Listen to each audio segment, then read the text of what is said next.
Je suis ministre, je ne sais rien faire. J'ai même pas connu 1968. Et pourtant, je me suis rendu compte, avec le recul, que sans le vouloir, j'avais pu blesser des gens.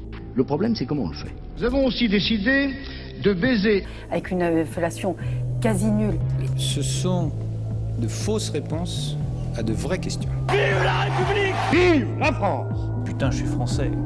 C'est la classe. Infini confiné, in fine confini, mes hommages. Nous sommes de retour en ce déconfinement peu probable. Docteur, m'entendez-vous? Oui, je vous entends, monsieur Brume, je vous entends, c'est le déconfinement, on fait le bilan. Je suis d'une humeur de hyène. Regardez ça. Hop, hop, hop. C'est un t-shirt, je veux dire plutôt, c'est pas une humeur. J'essaye de porter mon attitude de façon graphique.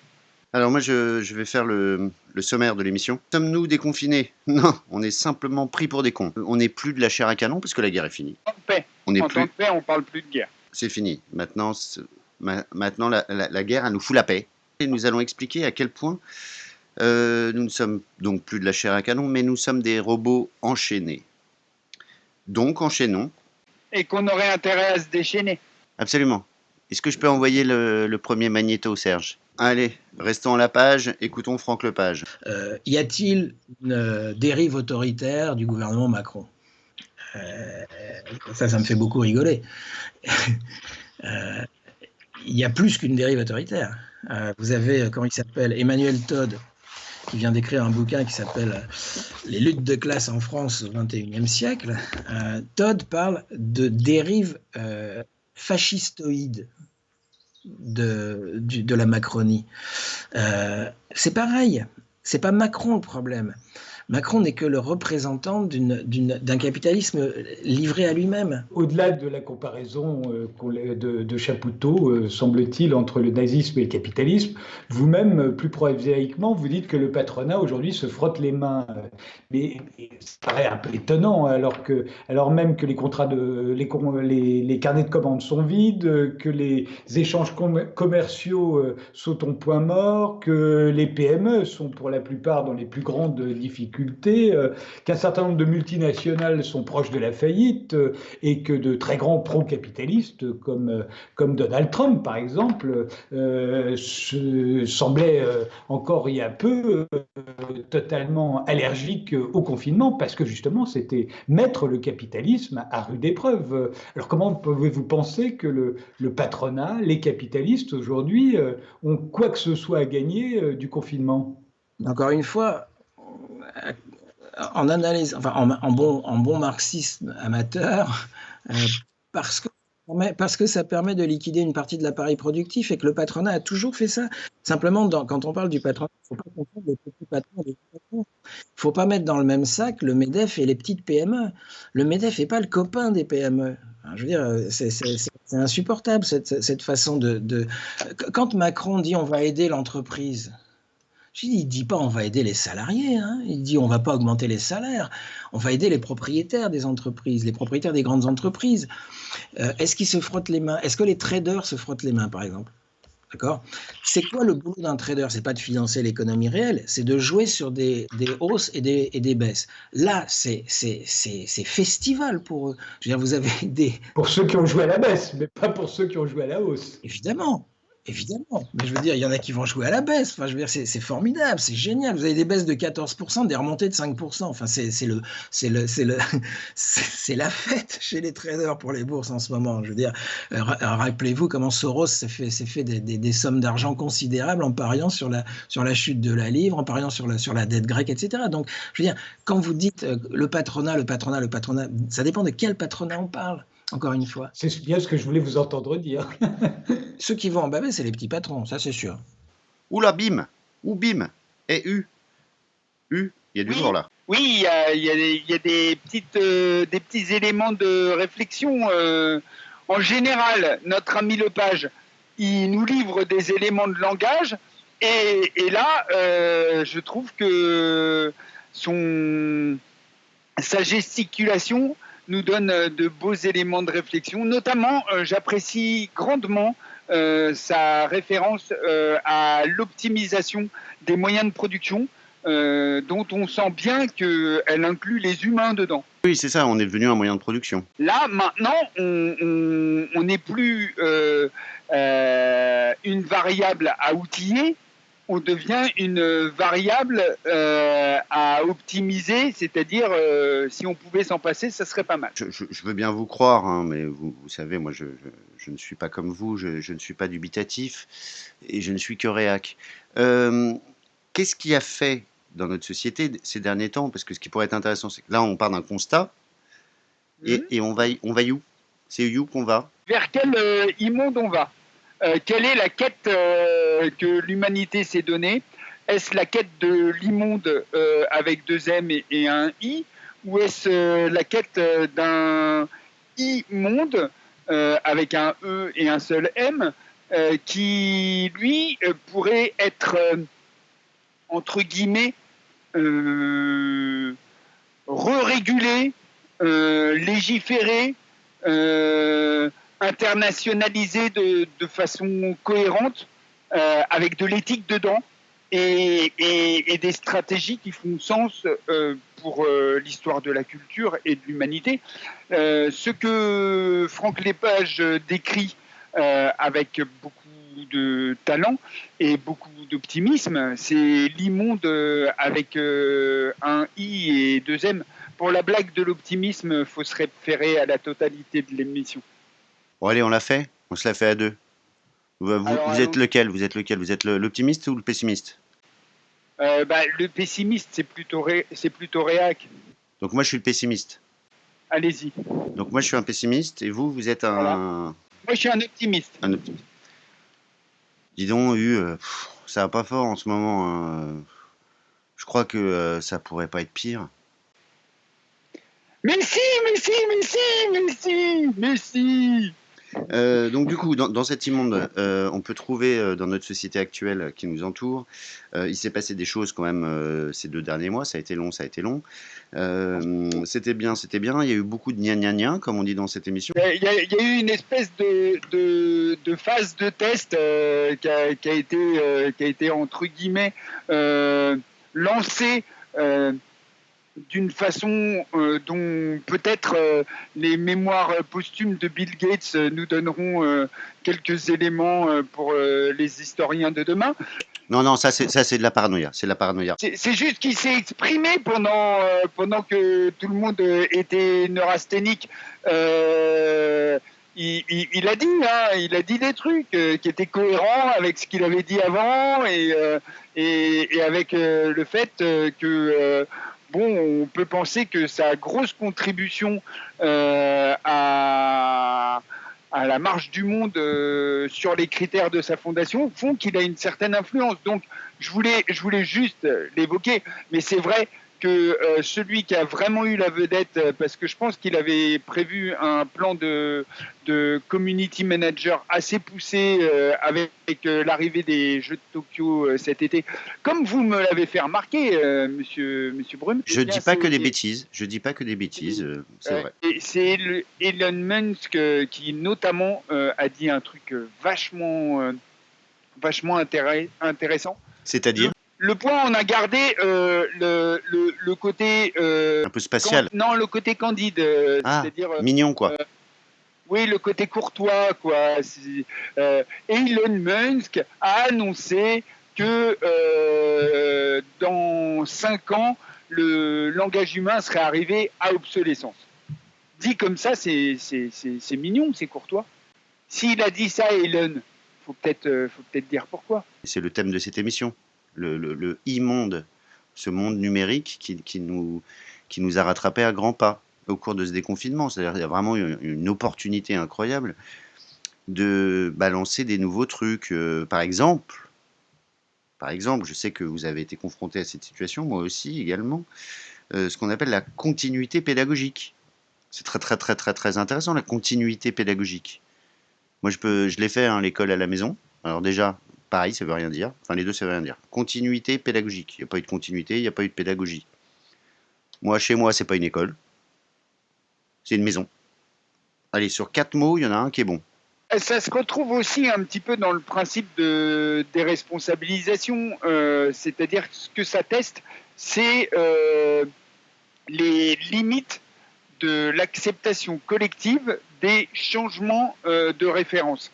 Par exemple, personne ne semble trouver rien à redire au fait qu'on passe de l'obligation de la scolarité à chacun choisit, chacun fait son petit marché et les responsables politiques, que ce soit l'État, le préfet, les maires, voire même les recteurs d'académie, tous sont dédouanés par ordonnance de la responsabilité de mettre les enfants de retour à l'école, de la même manière que tous sont déresponsabilisés du fait que pendant 2 mois, il n'y a pas eu du tout de pédagogie et de continuité, voire même il y a eu des très grandes souffrances dans certaines familles. J'ai compris. C'est pour ça que moi, quand on m'a demandé si mon enfant il retourne à l'école, j'ai trouvé ça bizarre. Parce que moi, j'ai grandi dans un monde où l'école, elle est obligatoire. Et c'est vrai, là, on m'a demandé mon avis. On m'a dit, est-ce que vous voulez qu'il revienne ou est-ce que vous voulez qu'il revienne pas? Alors moi, naïvement, parce que je suis un peu con, je me suis dit, si jamais il y a un problème, comme ça, c'est de ma faute à moi, c'est pas de la faute à eux. Voilà. On pense au sang contaminé. Donc, il y a le coronavirus. Il faut que nos politiques ils puissent nous y confronter sans que pour autant ils soient responsables. Donc, ils créent des barrières juridiques pour le zéro risque, la fameuse formule responsable mais pas coupable. Ah oui, bah oui. La fameuse clé de Fabius. Oui, la clé de Fabius. Voilà. Mais vous remarquerez que dans contaminé et que dans confiné, il y a des syllabes en commun aussi. 2 degrés de différence, quoi. C'est pas dingue. Bon, alors du coup, puis c'était une histoire de virus aussi, ils sont contaminés. Ouais. Un virus dont... C'était un autre temps où la distanciation sociale était plus proche du bassin que de la bouche, oui. Oh, le charme à la française.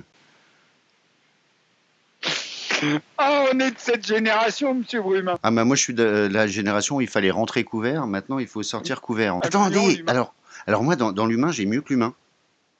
Ah. J'ai Mickey. Vous connaissez Mickey? Oui, je le connais. La fabrique du rêve. Absolument. La fabrique du rêve, il fait des robots. Et non. Il fait des petits robots, comme ça. Non, ils sont pas comme ça. Non, ils font la taille d'un humain, c'est des voltigeurs. Et alors, je vous ai fait une petite compile de robots.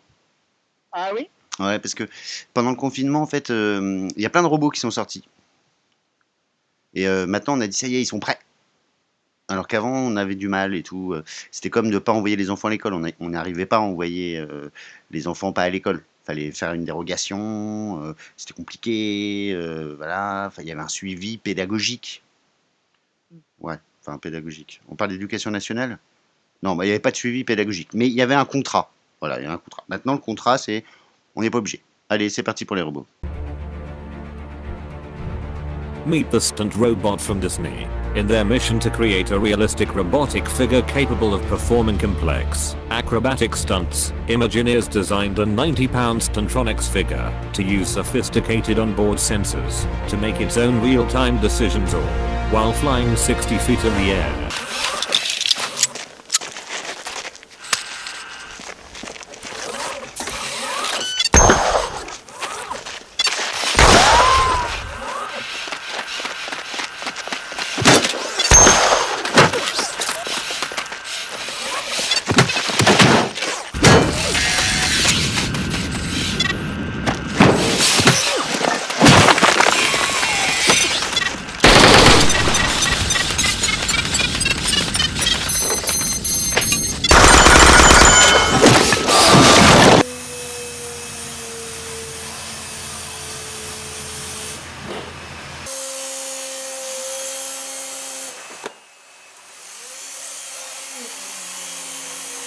Et alors c'est intéressant parce que là on vient de voir des enveloppes charnelles. Tout à l'heure, vous avez introduit cette problématique de déresponsabilisation à travers le langage et les propositions de M. Munsk, l'Australien volant. Ben oui, parce que le point qu'a donc pour ligne éditoriale de nous vendre du rêve, comme Walt Disney, travaille sur la capacité à comprendre le monde et à faire des beaux objets comme Walt Disney. Et donc il nous dit le langage humain va arriver à obsolescence. Oh, comme c'est poétique. Sauf que ce que ça veut dire, c'est que la vraie info, c'est que Elon Musk, l'année prochaine, il met des implants dans les volontaires qui seront des humains qui veulent avoir un nouveau cerveau, un cerveau 3.0. C'est un petit implant qui fait 2,5 cm. Ça commence, c'est encore un peu gros, à 2,5 cm. On va pas pouvoir vous le mettre avec une piqûre. Il va falloir faire un petit carré avec un laser qui fait bien les choses. Sauf que après, eh ben, vous pourrez télécharger vos connaissances. Et donc à ce moment-là, ben forcément, l'école publique obligatoire, et puis les questions de qui est responsable de quoi, ça va devenir un petit peu différent. On va faire une espèce de bond dans l'immonde. Dans l'inconnu aussi. Mais... Dans l'inconnu. Et alors là, ça devient beaucoup plus intéressant.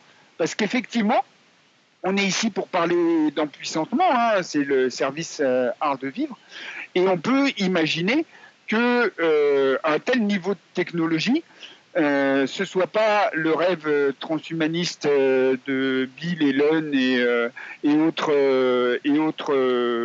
leaders des GAFA, parce que là, les gens que vous évoquez, c'est que des patrons de GAFA en fait. Oui, moi j'allais dire autres autoritaires qui pensent en dehors de la collectivité parce qu'il est un dirigeant suffisamment malin pour pouvoir prendre le pouvoir sur le quotidien de tout un chacun et avoir des vraies décisions collectives, des vraies commissions éthiques et utiliser ces progrès technologiques pour adapter les capacités humaines, le réel, en sachant exactement ce qu'on fait. Moi, j'ai un frère handicapé moteur, pour parler de mes rêves d'enfant. Ça fait 40 ans que je rêve qu'un jour, il puisse avoir un implant et un exosquelette et qu'ainsi, il retrouve les capacités dont la nature, par incident, l'a privé. Et je suis sûr que ça pourrait donner des choses fantastiques. Hein. Je pense que en pouvant se balader de façon autonome et en retrouvant une capacité à dire sa contemplation du monde et ses réflexions, il aurait beaucoup de choses à me transmettre et à transmettre à nos contemporains, si tant est que ce qu'il disait intéresserait un nombre d'individus que ça influencerait, ce qui est le principe de la culture. C'est problématique ce que vous dites, parce que quand Munsk dit ouais, c'est la fin du langage, c'est un prétexte. En fait, c'est pas la fin du langage, c'est la fin de l'autoculture, c'est la fin de l'auto-savoir. C'est la fin de l'apprentissage. C'est le début du téléchargement et c'est le début d'une certaine forme de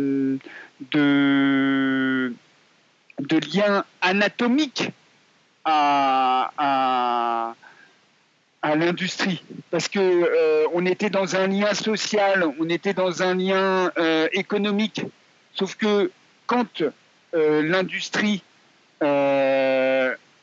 vous balancera de l'info en continu, que ce soit du téléchargement de savoir, de la capacité de langue, de la capacité à transférer une modélisation à un autre sans passer par des opérations Et en passant juste par un flux, l'industrie étant propriétaire de ce flux, vous serez propriété de l'industrie. C'est le retour de la tour de Babel, quoi. C'est un saut d'une portée qui forcément doit nous interpeller dans notre art de vivre et dans notre capacité à nous déchaîner pour reprendre une vraie capacité citoyenne à l'arbitrer ensemble et à y mettre de la légalité, de l'éthique, parce que effectivement, dans ces conditions-là, l'humanité à 7 milliards, avec des gens qui veulent garder du libre arbitre et qui veulent pas être surveillés, c'est une humanité qui est pas du tout optimisée pour l'outil industriel dont on parle. Donc il y a comme un il y a une couille dans le potage. Une grosse opération de ventilation à faire, mais cette fois-ci elle n'est pas budgétaire.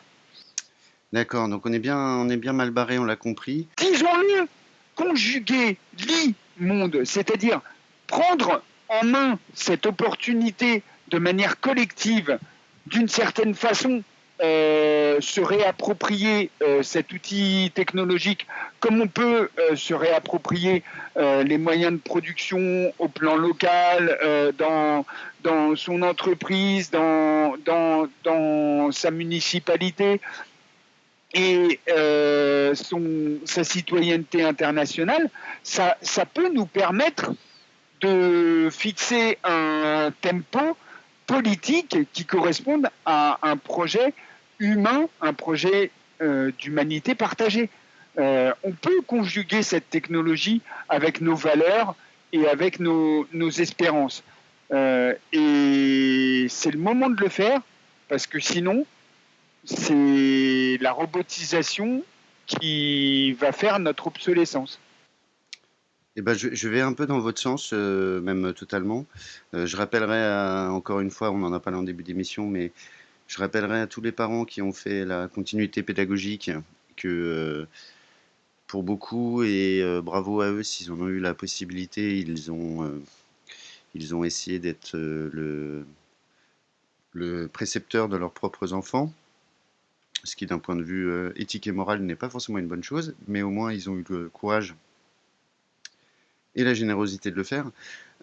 Pour d'autres, je les invite à se rappeler que c'est l'ordinateur qui a fait la classe, et que l'ordinateur a été programmé par des gens, et que ces gens ne l'ont pas fait pour le plaisir de la pédagogie et de l'éducation collective bienveillante.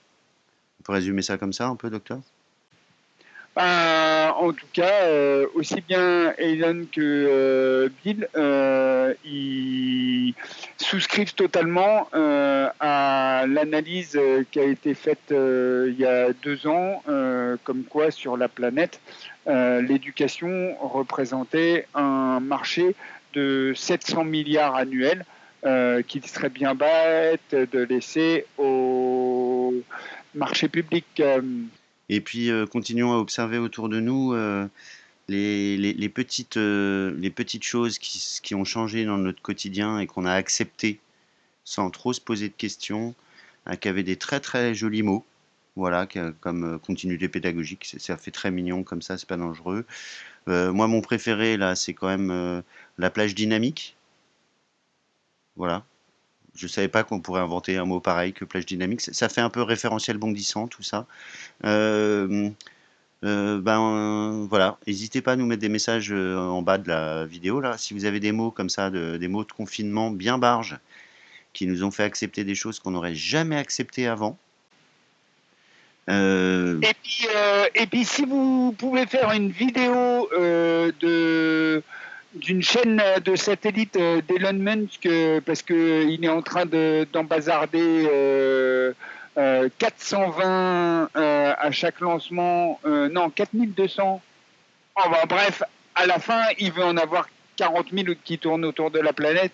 C'est son projet Skynet et il paraît que c'est vachement sympa de voir un train d'étoiles se déplacer dans la stratosphère. Je suis pas sûr de détester Tesla et Elon Musk. Par contre, je suis sûr qu'il faut observer ça finement. Ah bah moi, j'aurai jamais de Tesla, j'ai pas les moyens.